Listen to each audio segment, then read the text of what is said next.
आज हम लोग सीखेंगे तत्व यौगिक और मिश्रण को कैसे पहचानिए। संकेत दे दिए गए, सूत्र दे दिए गए बहुत से, और आपको बोला गया कि इसमें से तत्व को अलग करो, यौगिक को अलग करो और मिश्रण को अलग करो। तो कैसे पहचानेंगे? तो तत्व, यौगिक और मिश्रण को पहचानने का बहुत ही सरल तरीका बता रहा हूं। एक बार समझ गए तो कभी भी नहीं भूलोगे और हमेशा तत्व, यौगिक, मिश्रण को आप अलग अलग कर पाओगे। सबसे पहले बात करते हैं तत्व। तो तत्व क्या होते हैं? तत्व होते हैं जो एक ही प्रकार के परमाणुओं से मिलकर बने होते हैं। ये क्या कहलाते हैं? तत्व।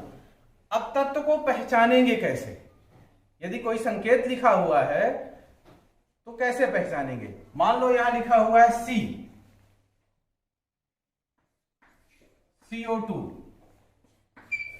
H2O plus C6H12O6। अब ये दे दिया गया हमको और बोला गया कि इसमें से तत्व, यौगिक और मिश्रण को पहचानना है। कैसे पहचानेंगे? तो सबसे पहली बात ध्यान रखेंगे, जो तत्व होते हैं उनमें ABCD जेड तक होता है। तो जो अल्फाबेट होते हैं, तो तत्व में कैपिटल लेटर में, बड़े अक्षरों में सिर्फ एक ही अल्फाबेट होगा। कितने होंगे? एक तत्व में। जैसे एग्जांपल देख लेते हैं, कार्बन एक है तो ये क्या होगा? कैपिटल लिखा जाएगा हमेशा। यदि कैपिटल है तो ये क्या है? तत्व है। अब तत्व में भी दो चीजें हैं, या तो एक अक्षर होगा, एक ही अल्फाबेट, या दूसरा भी होगा इसके साथ। जैसे C हो गया तो C क्या है? कार्बन, और C के साथ हमने L जोड़ दिया तो ये क्या कहलाया? अब क्लोरीन। Cl क्या कहलाया? तो ये भी तत्व है, C भी तत्व था, Cl भी तत्व है। ठीक है, लेकिन अंतर क्या है? अंतर ये है कि एक पहला जो लेटर है ये तो कैपिटल रहेगा, लेकिन दूसरा वाला हमेशा क्या रहेगा?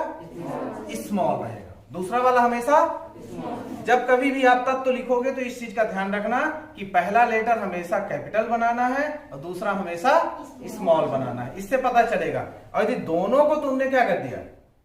कैपिटल कर दिया, तो दिक्कत हो जाएगी, गलत हो जाएगा आपका संकेत या सूत्र जो भी आप लिख रहे हो। तो तत्व को पहचानने के लिए ध्यान रखेंगे कि इसमें जो ये अल्फाबेट है ये कैपिटल होगा और एक ही कैपिटल होगा। बड़े अक्षरों में एक ही होगा, भले ही इसमें दूसरा भी है, L भी है, लेकिन L क्या रहेगा? स्मॉल रहेगा। तो ये क्या कहलाया? तत्व। तो तत्व पहचान लोगे आप, संकेत के रूप में रहेगा तत्व, और इसमें दो ही रहेंगे, ये जो है C और L। जैसे एल्युमिनियम ले लीजिए तो Al, कॉपर ले लीजिए तो Cu। तो Cu या एल्युमिनियम को ऐसे ही लिखना, ऐसे नहीं लिख देना है आपको। पहला कैपिटल रहेगा और दूसरा क्या रहेगा? स्मॉल रहेगा। ये गलत है, इस तरीके से नहीं लिखना है। तो आप इसको पहचान लिए कि किस तरीके से बना। तत्व पहचान लोगे? कितने अल्फाबेट कैपिटल रहेंगे तत्व में? एक ही रहेगा। और यदि दूसरा भी है उसमें अल्फाबेट तो क्या रहेगा? वो स्मॉल रहेगा। क्लियर? अब यौगिक देखिए आप, तो जो यौगिक होते हैं वो दो या दो से अधिक तत्वों से मिलकर बनते हैं। दो या दो से अधिक तत्वों से मिलकर बनते हैं। अब तत्वों को हमको मिलाना है, तो यहां भी दो चीजें हैं, देखिएगा। तत्वों को मिला दो, जैसे यहां ये सूत्र देखो, CO2 है। तो यौगिक पहचानने के लिए ध्यान रखिएगा कि यौगिक में क्या होगा? एक से अधिक अल्फाबेट कैपिटल होंगे। कितने होंगे? एक से अधिक। एक से अधिक, दो भी हो सकता है, तीन भी हो सकता है। ये क्या कहलाते हैं? यौगिक कहलाते हैं। जैसे ये C6H12O6, ये क्या है? यौगिक है। तो कार्बन भी है, हाइड्रोजन भी है और ऑक्सीजन भी है, तीनों चीजें हैं। लेकिन ये तीनों किस में है? कैपिटल में है। CO2 देखिए, तो C और O दोनों है, तो दोनों क्या है?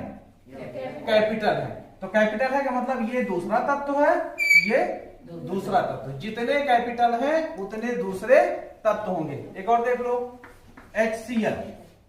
तो यहां H कैपिटल, C कैपिटल और L क्या है? स्मॉल। तो जो स्मॉल होता है वो किसके साथ जुड़ा रहता है? कैपिटल के साथ। तो ये कैपिटल है C, तो मतलब यहाँ H अलग है हाइड्रोजन और Cl अलग है।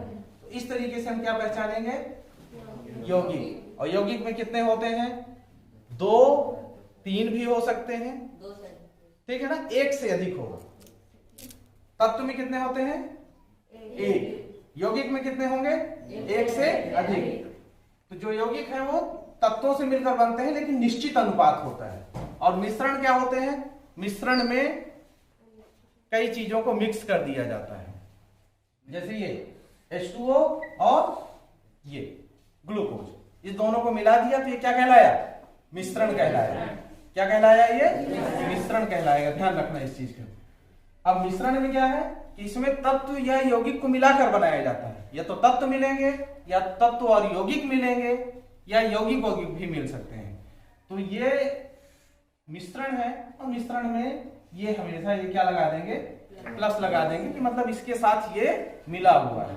और मिश्रण की विशेषता है कि जिससे मिलकर बना हुआ होता है उसके गुण इसमें मौजूद रहते हैं।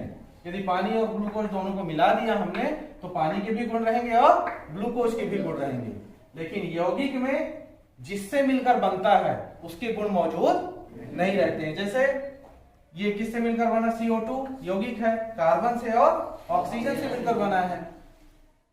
तो कार्बन अलग ऑक्सीजन अलग, लेकिन CO2 जब बना या कार्बन मोनोऑक्साइड CO बना तो उसमें इनके लक्षण नहीं रहते हैं। H2O देख लो, H2O किससे मिलकर बना है, हाइड्रोजन से और ऑक्सीजन से मिलकर बना है।